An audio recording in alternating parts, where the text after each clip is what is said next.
Ukraine is large-scale ground combat, a different kind of war. But there are some lessons, and I come at this question from this perspective. There are Russian officers who have been involved in this in the conflict from the get-go, in the conflict in Ukraine. They were involved in Mariupol, which was urban warfare.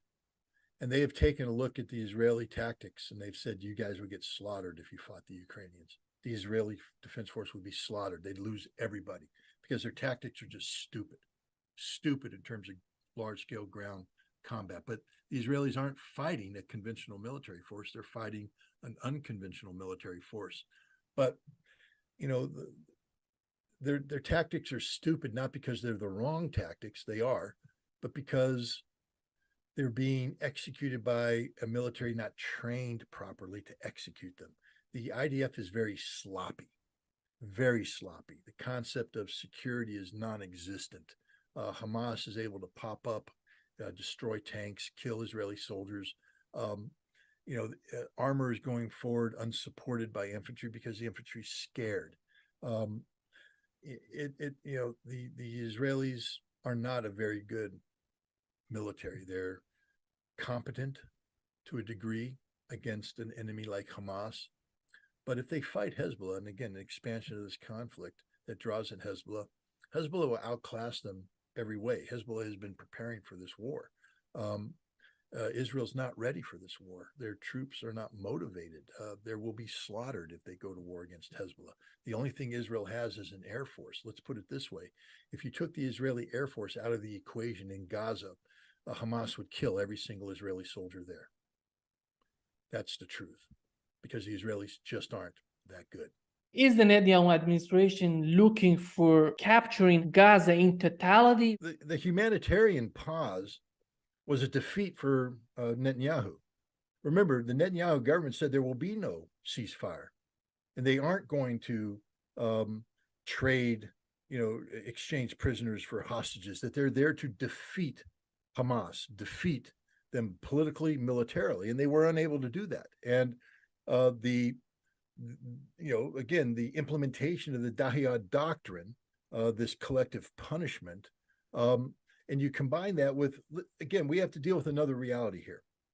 What Israel knew about Hamas in Gaza is no longer at play. Hamas, when they attacked on October 7th, captured the computer servers containing the Israeli intelligence about their assets inside Gaza. So Israel went blind in terms of human resources. They attacked the Unit A200 signals intelligence platforms. Israel went blind in terms of intercepting communications. So what Israel thought they knew about Gaza changed overnight.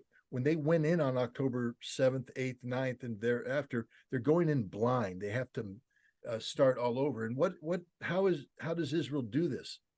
Through an over-reliance of artificial intelligence. They have a targeting algorithm that they've developed where they've linked each house in Gaza to a specific outcome for Hamas. It doesn't mean that they're going to achieve it, but if you hit this house, this is what it does to Hamas. And they also know that this is how many civilian casualties will be accrued. So there is no, this is collateral damage. We had no idea so many people would die. This is deliberate murder based upon target. It's called the gospel. I think the Jewish term is hasbara or something of that nature. That's in play today. This is mass murder, genocide by the Israeli government against the Palestinian people. And it failed. And so it failed on a number of fronts. It failed in regards to Hamas, but because it failed so egregiously, the Netanyahu government was under pressure from a domestic audience saying, hey, you're not succeeding. We need our relatives freed. We need the hostages released.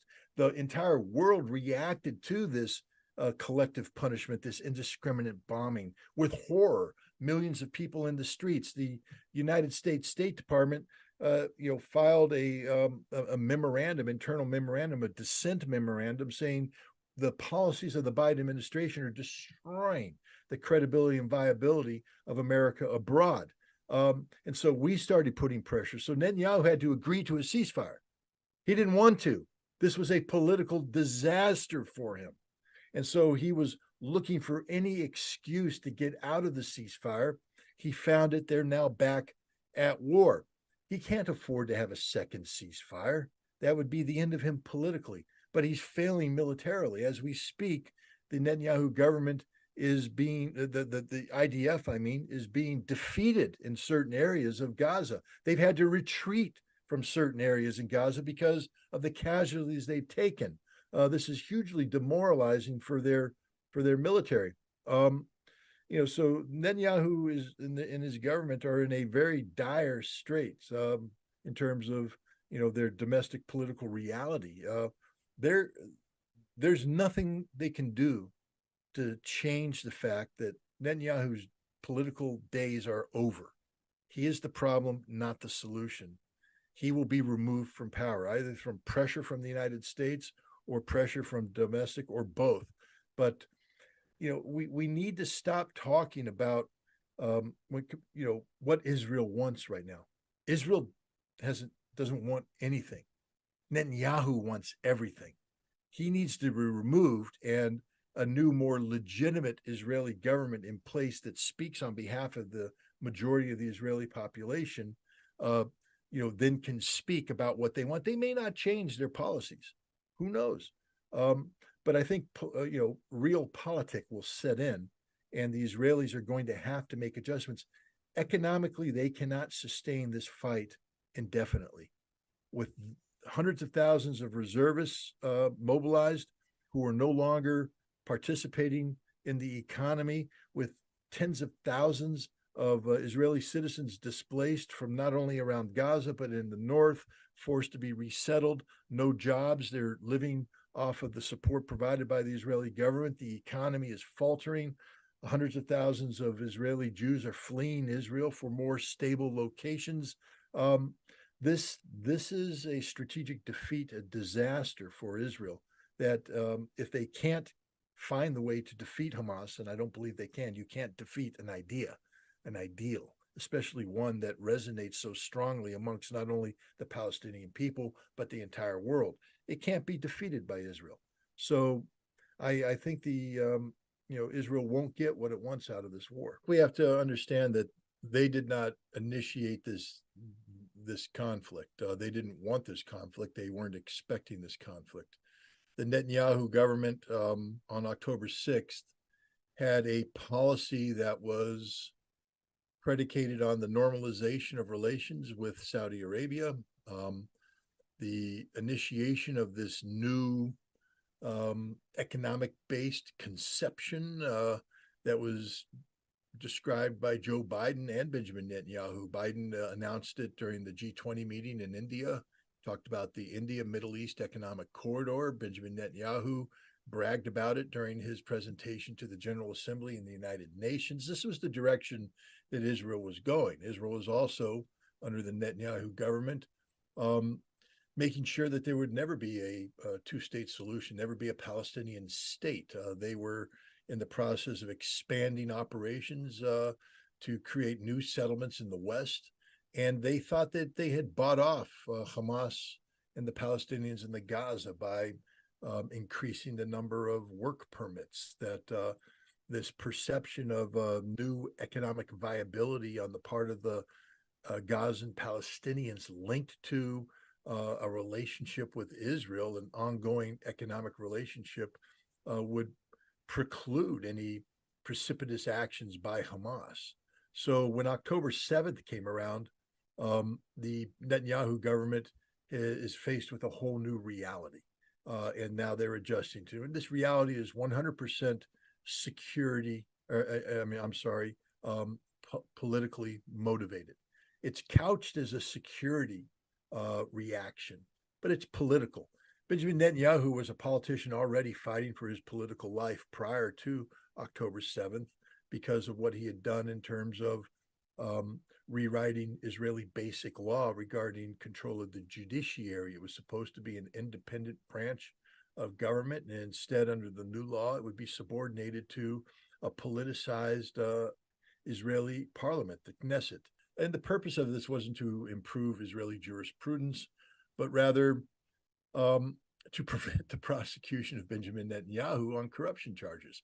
So, hundreds of thousands of Israelis were already in the streets protesting against this man. The Israeli president had said that the situation was so dire that Israel could be looking at an actual civil war. And then comes October 7th. And so you have this already unpopular prime minister now presiding over the greatest security failure in the history of Israel. This is bigger than 1973 Yom Kippur War. This is a absolute failure on the part of the Netanyahu government, but also Israeli intelligence and the Israeli Defense Force themselves. And so the entire leadership of Israel is at risk of losing political viability, meaning that they should and could possibly be removed from power at any moment. The only reason why they're staying in power is because the Netanyahu government now has declared war, or as they have said, war was declared on Israel by Hamas. And if you're in for a dime, you might as well be in for a dollar. So if you're going to go to war with Hamas, now you articulate goals and objectives that reflect this war status. And you say that Israel is going to destroy not only the military aspects of Hamas, the organizational structures of Hamas, but politically, Hamas will be eliminated. Hamas will never again rule Gaza. And if you look at it from that standpoint, Israel has failed across the board. When we take a look at the millions of people who are in the streets in cities around the world protesting in support of Palestine, they're protesting in support of Hamas. They may not admit they are, but the reality is they wouldn't be there if it weren't for Hamas. They wouldn't be there if Hamas hadn't attacked Israel and created this overreaction, or the opportunity for this overreaction. It's Israel that has done it to itself. Israel didn't need to invoke the Dahiya doctrine, named after the West Beirut suburb, which in 2006 Israel flattened as part of a new principle of collective punishment, that makes sure that any civilian population linked to a political entity that is poses a security threat to Israel, that they will be punished collectively to put pressure on them, to pressure their own political entity to stop doing what Israel objects to. It was done against the Lebanese to put pressure on Hezbollah. It failed miserably. And it's been done repeatedly against the Palestinians in Gaza to put pressure on Hamas. This is even prior to October 7th. And it's failed miserably. And it's failing now.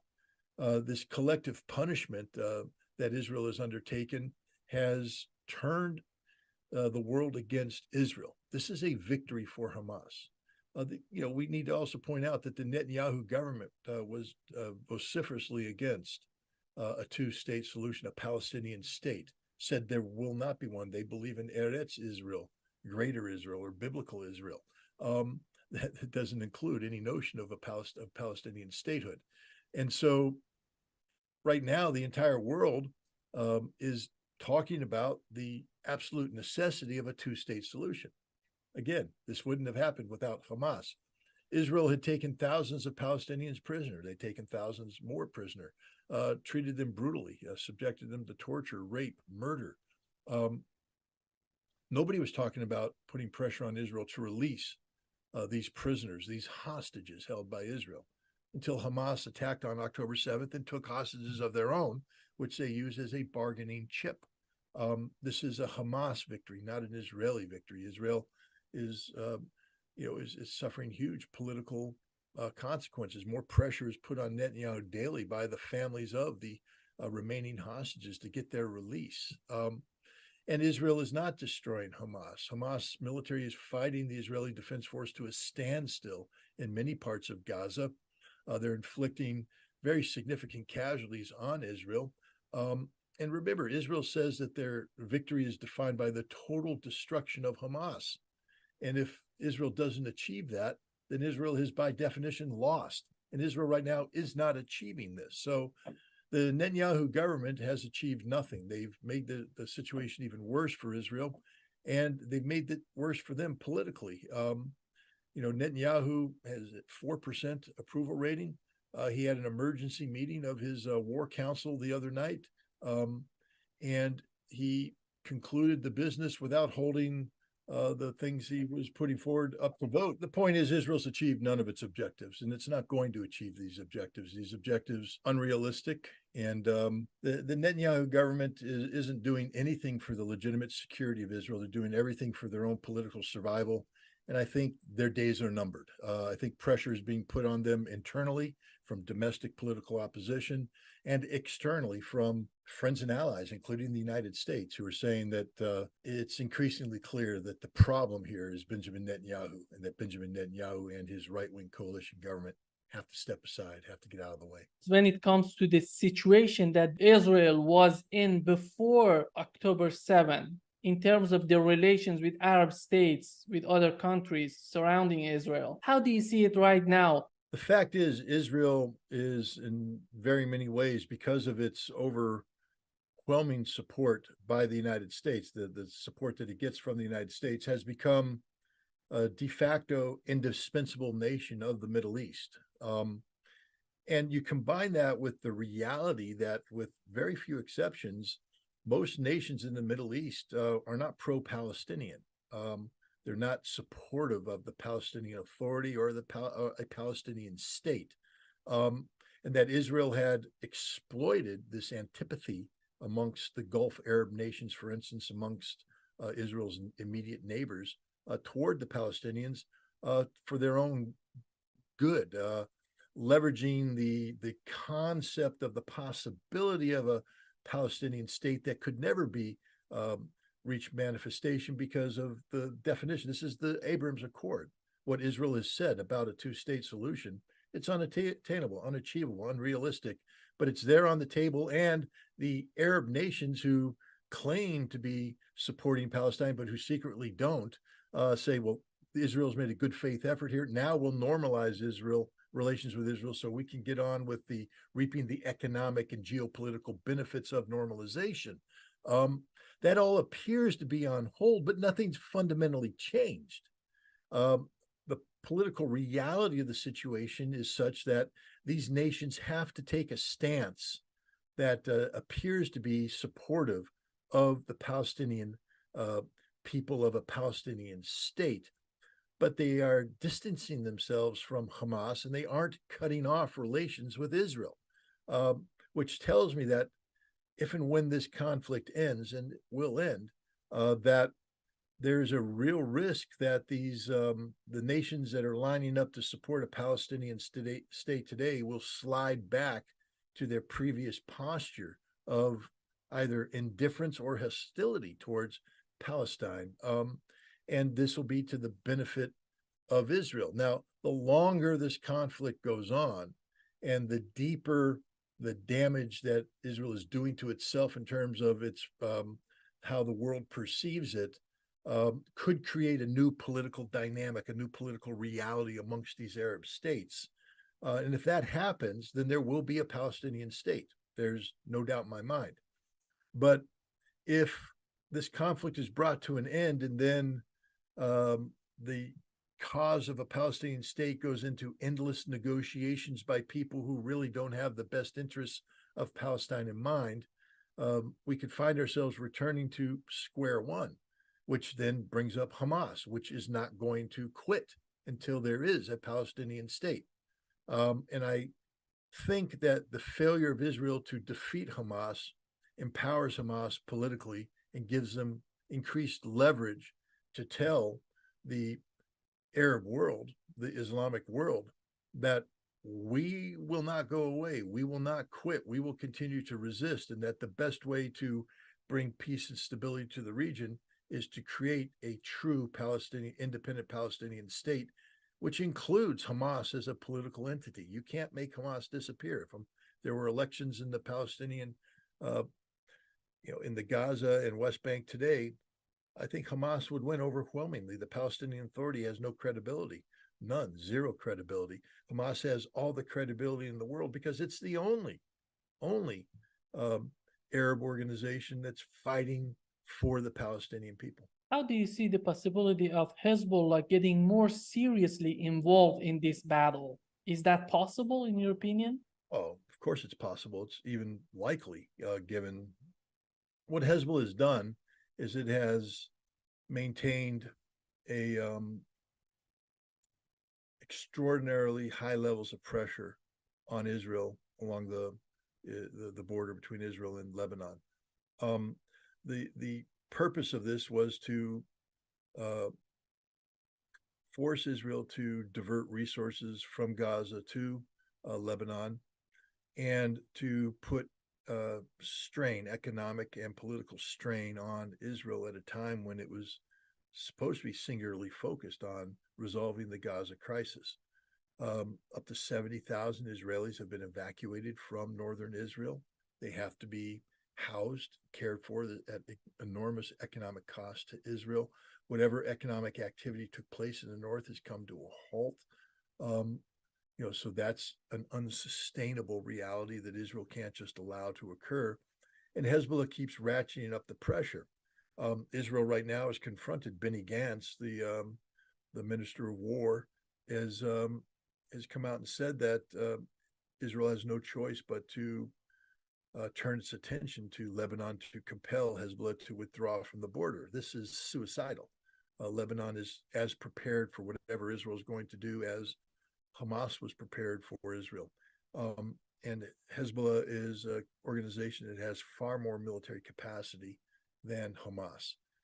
It will be fatal for Israel to expand this conflict. And I think that's why it might not happen, is that the Israelis know that if they engage decisively with Hezbollah, they will suffer a decisive defeat. And that could be very problematic, not only for the Netanyahu government, but for anybody who's joined his coalition, his wartime coalition, like Benny Gantz and others. So it's a very dangerous situation, one where there is an absolute threat of an expansion of this conflict to draw in Hezbollah, but also one that the consequences of such expansion are so dire that it might be difficult for Israel to act on it, which is what Hezbollah is betting on, that Israel will make a decision to seek a ceasefire before they make a decision to escalate. Time will tell. One of the countries that is so important is Saudi Arabia. How do you see their policy in Gaza? Are they looking for some sort of sanity, some sort of solution for Gaza? Well, their official position and what their real position is might be two different things.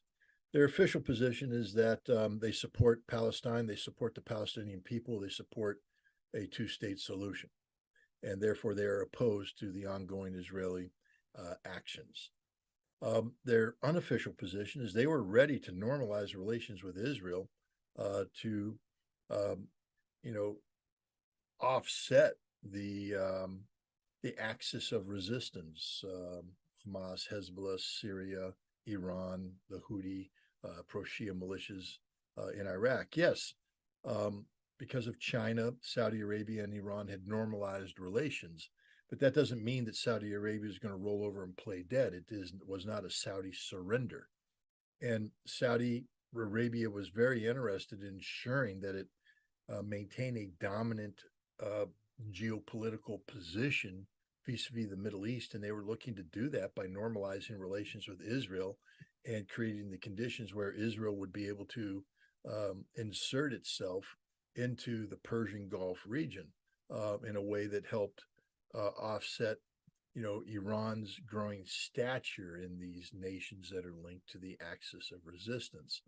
So the Saudis are in a very, they're stuck between the horns of a dilemma right now. They can't continue to carry out a policy which, by any stretch of the imagination, is pro-Israeli in nature, normalizing relations, bringing Israel into the Gulf region to offset Iranian influence.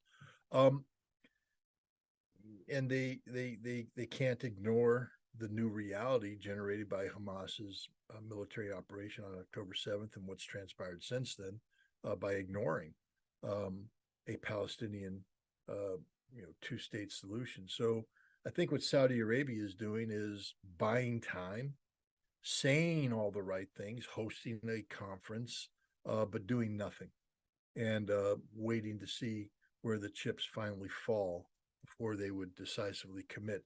Remember, Saudi Arabia's number one purpose for doing anything is to benefit Saudi Arabia. So they're not going to be looking for something that brings about in and of its own right regional peace and security. They're going to be looking for something that benefits Saudi Arabia. It may be something that benefits regional peace and security, but it may be something different. Saudi Arabia has a vision. I think they call it Vision 2030, about a new Saudi Arabia, new economic realities, new social political realities, and that's the direction that MBS is taking Saudi Arabia, and they cannot support anything that that threatens that vision, because that vision is about a redefining of Saudi Arabia. It's what its economy looks like, what its geopolitical posture looks like, and that's going to require a lot of money to make happen, and that money won't be there if Saudi Arabia does anything that causes a disruption to its oil-based economy, or fundamentally changes the balance of power in the Middle East, so that Saudi Arabia is compelled to take an action one way or the other. So this is a very, very dangerous situation, and one can always hope that the Saudis find a way to navigate their way through these troubled waters. I think it's important to point out that Israel wasn't the only nation taken surprise by Hamas's attack on October 7th. Saudi Arabia was taken by surprise, and Iran was taken by surprise. Prior to October 7th, Iran and Saudi Arabia were working together to create regional stability based upon the emphasizing diplomacy over military confrontation. They had exchanged ambassadors, and they were moving forward in a very coherent fashion to achieve their collective desire for regional stability. After October 7th, both Saudi Arabia and Iran are struggling to catch up to the reality of what happened. Iran certainly doesn't want a larger regional war. Iran doesn't want to be drawn into the fighting, and Saudi Arabia doesn't want that either. Remember when Saudi Arabia hosted the Arab League and the Organization of Islamic States to a conference, an emergency conference on Gaza? Iran participated. The Iranian president has flown to Riyadh and has met with MBS and other Saudi officials to talk about the Gaza situation. So I think what we're seeing here is that Iran and Saudi Arabia are making sure that whatever transpires vis-a-vis Israel and Hamas, that their relations will remain on track in terms of positive interaction, conflict avoidance, peacemaking, and joint economic prosperity. So I think you're going to see the Iranians and the Saudis working together to keep this conflict contained to Gaza and Gaza alone. It's a very difficult challenge. Look at the Houthi; they've basically expanded the entire Red Sea into a combat zone, and the support that Iran provides to the Shia militias in Iraq and Syria, that Iran provides to Hezbollah. This is real, but I don't think neither Iran nor Saudi Arabia are going to lose strategic focus, and the strategic focus right now is determined more by the peacemaking of China in bringing about a rapprochement between these two countries than how Iran and Saudi Arabia are reacting to what Israel's doing in Gaza. When this conflict ends, is the Netanyahu administration capable of rebuilding their relations with these Arab nations, Turkey? Is that possible for the Netanyahu administration, or do we have to have a new administration in Israel who's capable of doing such a thing? Well, first of all, we have to recognize that Benjamin Netanyahu is one of the all-time great political survivors. And people in Israel have been trying to get him out of office for some time now, and yet he somehow manages to land on his feet. So you never want to underestimate Benjamin Netanyahu and his ability to control Israeli politics in a way that keeps him in power. Having said that, though, his support rate is at 4%. That's not sustainable. That's not viable. So I believe that there will be a change of government in Israel. I believe it'll be sooner rather than later, given the enormous negative consequences that have accrued since, the Hamas attack on October 7th. Netanyahu is the problem. He's the man who is asleep at the wheel, and you can't trust him to do the right thing for Israel, because what he's trying to do is the right thing for keeping Netanyahu in power, and those two goals and objectives may not coincide. So I don't think that we're going to see a situation where this conflict ends and then Netanyahu steps aside. I think we're going to see a situation where Netanyahu is compelled to step aside, and then this conflict ends, and then we find out if the world is capable of negotiating in good faith about, the future demarcation between Arabs and Israelis. Well, I mean, first of all, we have to take a look at, the conduct of this conflict so far. We start on October 7th, and we see Hamas executing one of the most professional military operations imaginable. I'm not condoning the deaths of civilians. That's always, a tragic situation. But let's be honest, there's sufficient eyewitness account coming from Israeli sources that indicate that a significant number, perhaps even the majority of the Israeli civilians killed on October 7th were killed by Israelis in a crossfire, the aggressive tactics used by the Israeli Defense Force, etc. Indeed, many of the people who participated in the outdoor concert, and over 260 of them were killed. It appears that a significant number of them may have been killed by Israeli gunfire, not Hamas gunfire. So, but you see the Israeli government tried to denigrate what Hamas did by saying it was a terrorist action, etc. No, it was a well-planned, well-executed military assault on Israel. And if Hamas is going to plan something to that level, and it, some people say, and I believe it took at least a year, maybe more, to plan this operation.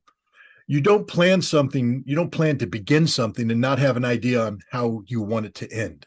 There was a reason Hamas started this fight. And I think the reason is clear, that they needed to break the paradigm of the Abraham Accord, the agreement that was signed during the Trump administration that normalized relations, or sought to normalize relations between Israel and the Arab world at the expense of Palestinian statehood. The conditions that were created within the Abraham Accord about Palestinian statehood meant that there was never going to be a Palestinian state.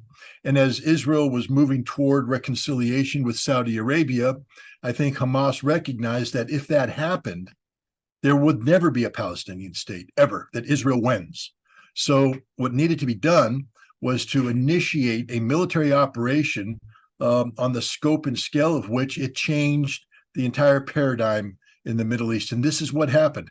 But it's not just about the embarrassment that they inflicted on Israel on October 7th. It's what they want to happen next. Let's be clear. the Israeli crimes against Gaza were predictable, meaning we know what Israel's policy is regarding collective punishment. They've actually put it in writing, the Dahiwa policy, mowing the grass. Since 2006, it's been officially stated as the policy of the Israeli Defense Force. So everybody knew what Israel was going to do. You just needed to create the conditions that had Israel doing what it wanted to do on a massive scale. And so the Hamas attack was designed to humiliate Israel, and then compel Israel to do something big, not something small, not something medium, something big. And Israel has done that. And what they're doing right now is the indiscriminate bombing of Gaza, collective punishment of the Palestinian people. And the reason Hamas wanted this to happen, I'm being a little cynical here, but it had to happen. Just like in order for Martin Luther King to succeed in the civil rights movement in the South, he needed to be beaten by white police officers. He needed to be arrested. Atrocities needed to occur to shock the American public into saying something's wrong here. And so what Hamas did is humiliate Israel, and then Israel did what Hamas knew they were going to do: respond massively, collectively punishing the Palestinian people. And what is occurring here is Israel's losing the public relations war, which is what Hamas wanted. When you commit an atrocity, the world normally lines up against you. But what's happening right now is that the biggest atrocity being committed is by Israel against the Palestinian people. And this was by design. Hamas also is challenging Israel to come and get them. And Hamas is prepared for this aspect of the fight. They have gone deep underground in a tunnel network that is fully equipped to survive for a lengthy period of time. And the tunnels are constructed in a manner which enhances the defensive qualities of Gaza, whether it's been bombed or not. Israel's bombing is not impacting Hamas at all. Yeah, one tunnel might collapse and kill 20 guys here. Another tunnel might be damaged here. But by and large, Hamas, the military capability of Hamas, is intact. The only people suffering from the bombing are the Palestinian people. And again, this was by design. The more Israel bombs the innocent population of Gaza, the more damage is done to the reputation of Israel. It seems to me that they don't have any long-term strategy on their part. Why these attacks? Israel or Hamas? Israel. Israel's only strategy is to survive. That's the case. If they want to survive, they have to survive with all these Arab nations that's surrounding Israel. Because it seems that by these attackings, they are getting worse politically with these Arab nations, with Turkey, with other nations. It doesn't seem that they have a long-term strategy for surviving in that region. Well, actually, they had a brilliant strategy for surviving in that region. And that was to diminish the possibility of Palestinian statehood. Again, I bring up the fact that had Hamas not attacked on October 7th, there was a good likelihood that Israel would have normalized relations with Saudi Arabia. And that's the grand strategy of Israel, and it was winning. Israel got the United States to support the Abraham's Accord, which eliminated a Palestinian state as a possibility. Yes, in writing, they say it could happen if this happened, this happened, this happened, but none of that's going to happen. Israel's guaranteeing it isn't going to happen. Israel's grand strategy was working. They were winning. The Palestinians were losing. Not anymore. And now what's happened is that Israel is desperately trying to get back on track, but they've lost the narrative. The narrative has been taken over by Hamas, who is successfully using Israel's genocidal behavior against the people of Palestine as a weapon against Israel.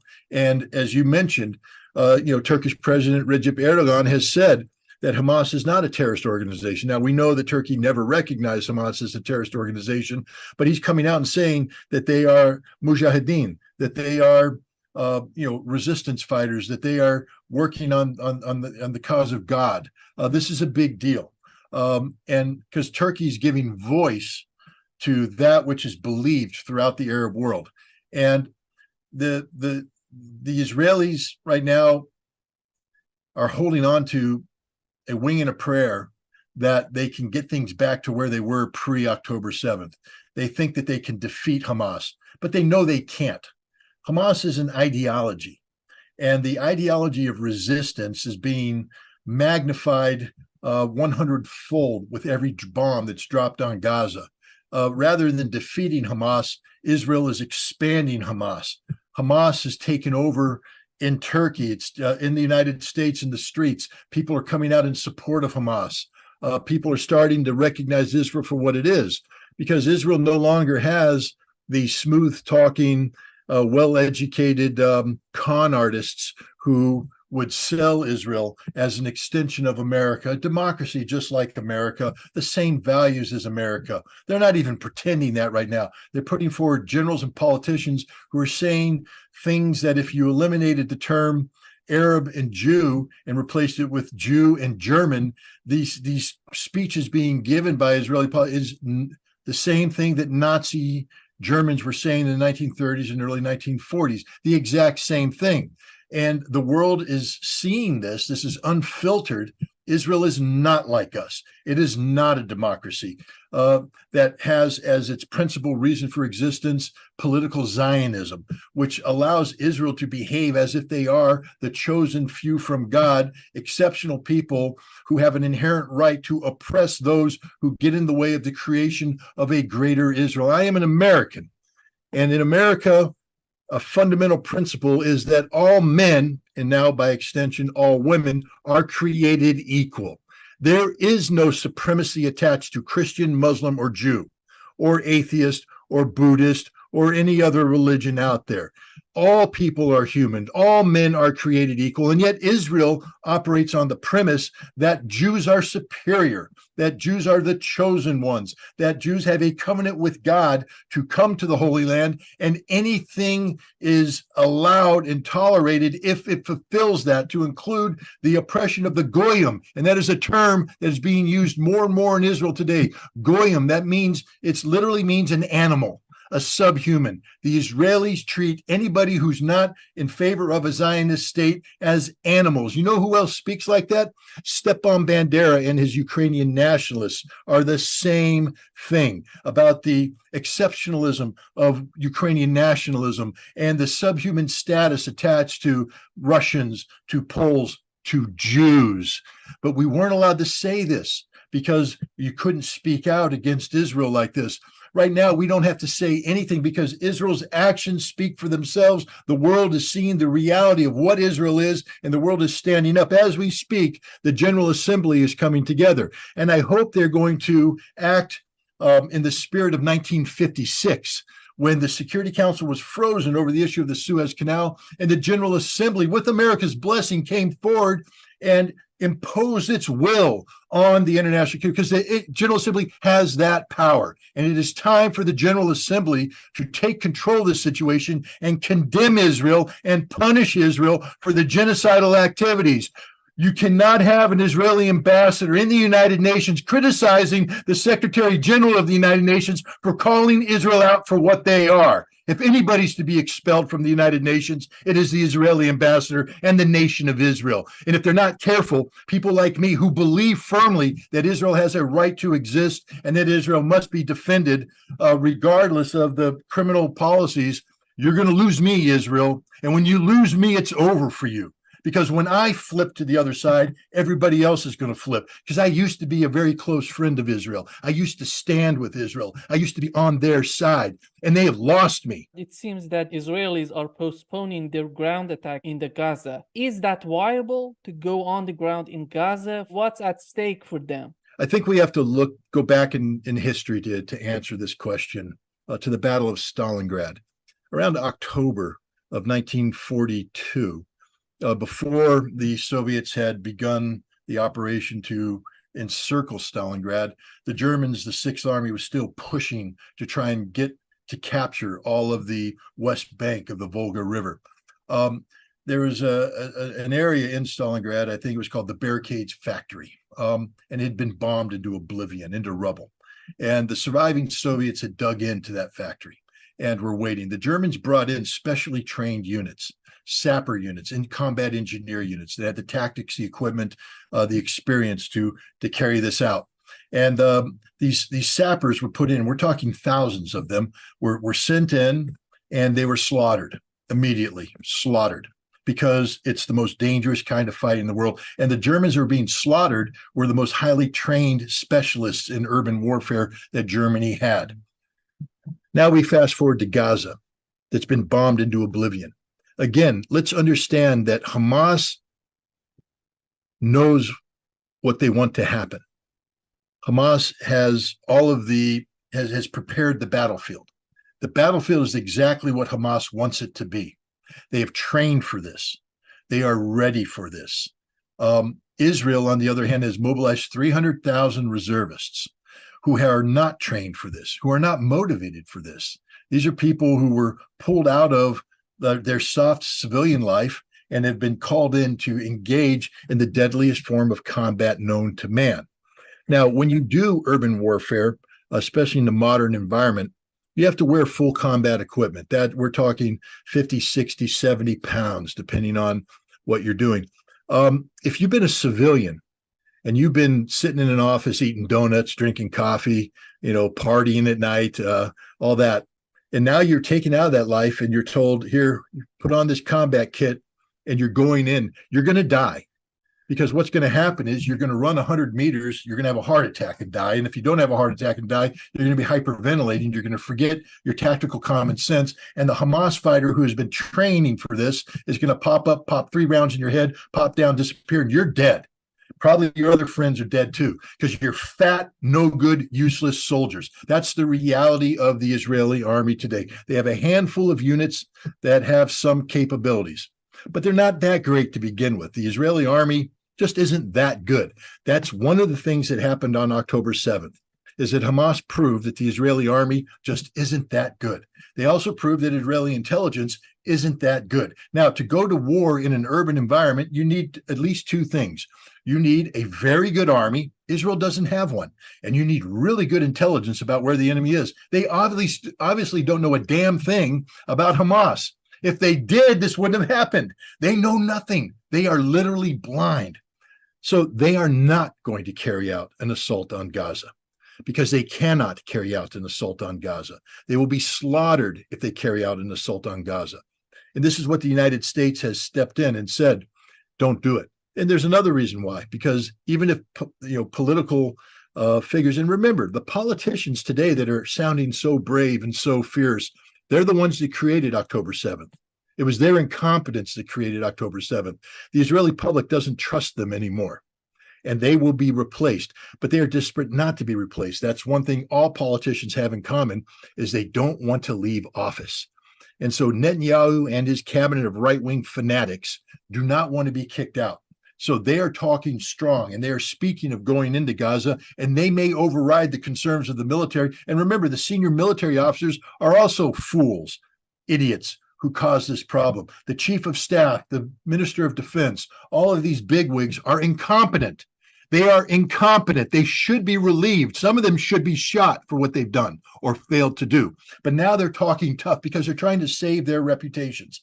And they're going to save their reputations by sacrificing thousands of Israeli soldiers who are not prepared for this battle. And here's the dangerous part, because frankly speaking, I don't care about fat Israeli reservists that go into Gaza. May they all die. That's a decision they made and their governments made. If they want to sacrifice themselves on that hill, so be it. Not my concern. But my problem is if they go in, because in Gaza will be civilians, and the Israelis have already said that they'll treat anything that moves as a Hamas supporter and they will kill it. So the million women and children and men who are in Gaza, who have survived the bombings, will be slaughtered by the Israelis. Not Hamas, but the innocent Palestinians will be slaughtered. And this will be too much for Hezbollah and Iran to take, and they will intervene. And now we have a general war, and that's my problem. I care about that. I don't care anymore. I told you, I used to be a friend of Israel. I used to train side by side with the Israeli force, not train, operate. We weren't training. We were doing real world stuff with the Israeli forces. They were my friends. and I considered them to be my allies. Not anymore.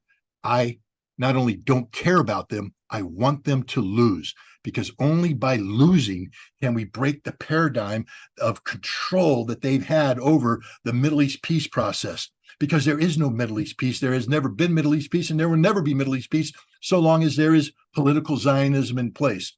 Political Zionism must be defeated. It must be defeated politically, and it must be defeated militarily. And so I pray for Israel's defeat, not the strategic defeat where everybody's killed. No, but I want Israel to recognize that they are not supermen. They are not exceptional. They are humans just like everybody else, that they bleed just like everybody else. There is no such thing as Israeli exceptionalism. I know they consider themselves to be God's chosen, but they're not. They're not. They're just like you and I. In fact, they're worse, because they believe in their supremacy, but they don't have the ability to act on that. So I pray for Israel's defeat on the battlefield, because we need them to be defeated so that we can change the dynamic that existed under the Abraham Accord, where Israel was ready to normalize relations with the Arab world and the Palestinian people were forgotten. Now the Palestinian people aren't forgotten. They're there. And we need them to get their own homeland. We need the Palestinian people to get their own state. And this is the time to do it. It can only happen with Israel losing. So I pray for Israel to be defeated. But I can't support Israeli action that enlarges this conflict, that brings down Hezbollah and Iran. Not because I'm concerned about Hezbollah and Iran killing Israeli soldiers, kill them all. And I hate to be this blunt about it, but Israel is on the wrong side of history right here. There's nothing good that can be said about Israel today. Listen to the statements of Israeli politicians and Israeli soldiers. These are hate-filled statements where they call the Palestinians animals, and their actions that are derived from these statements are genocidal, literally the definition of genocide, and it's being ignored by the United States and the West. So we need the Israeli army to be destroyed, to be eliminated, to suffer a defeat.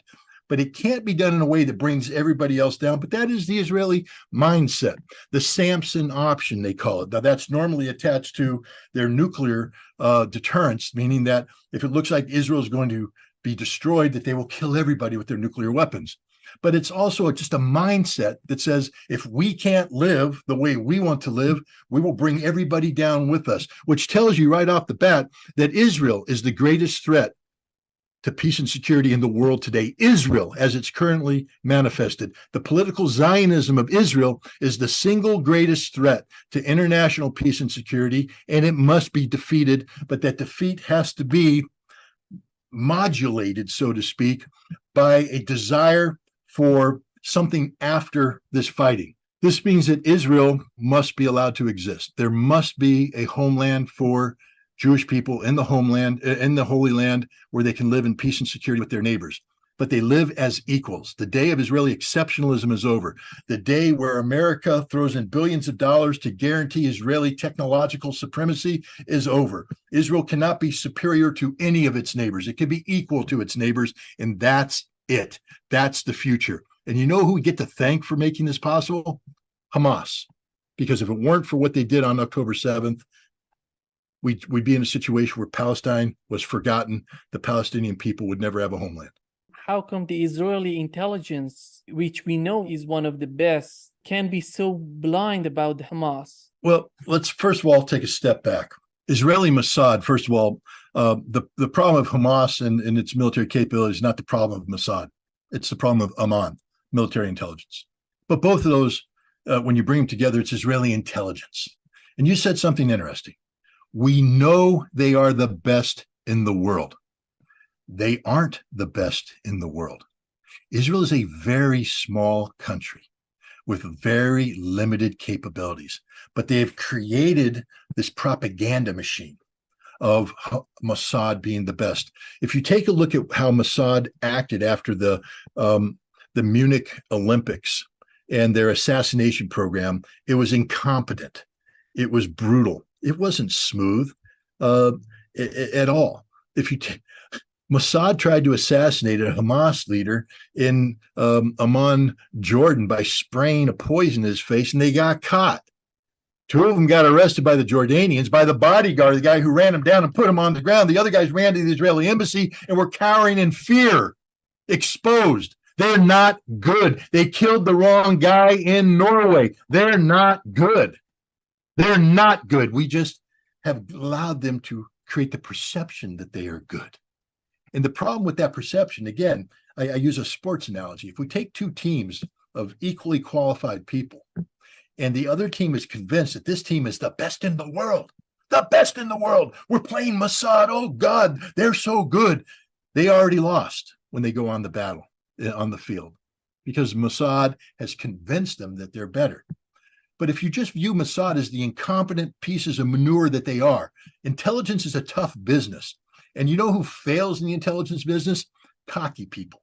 People who think they know it all, people who think they are superior, people who take shortcuts, and everything about Israel is a shortcut because it's not done through hard work. It's done by saying, I'm a Jew, I'm Israeli, help me, cheat, do this, that, and the other thing.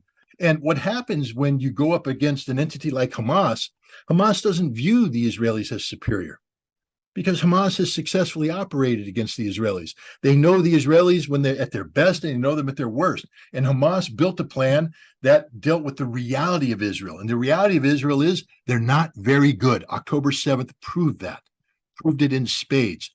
Their intelligence service just isn't that good because the Jews are not a supreme race. They are not imbued with some sort of special Jewish power. They don't wake up in the morning, drink Jewish coffee, and become supermen. They're humans just like us, the same as us. They get tired, they take shortcuts, they make mistakes. And if they buy into the notion of Jewish racial or ethnic supremacy, then they are not going to be aware of the mistakes they're making because they believe that they're above it. The Israelis became complacent. Look at their military.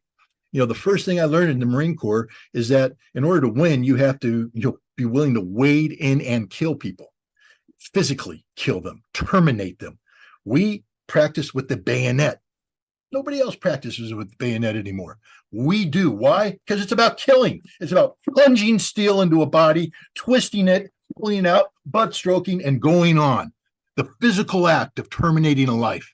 The Israelis don't do that. Why? Because as I'm plunging a bayonet, the other person could be plunging a bayonet too. And I could take one in the chest. I could die. I have to be prepared for that reality.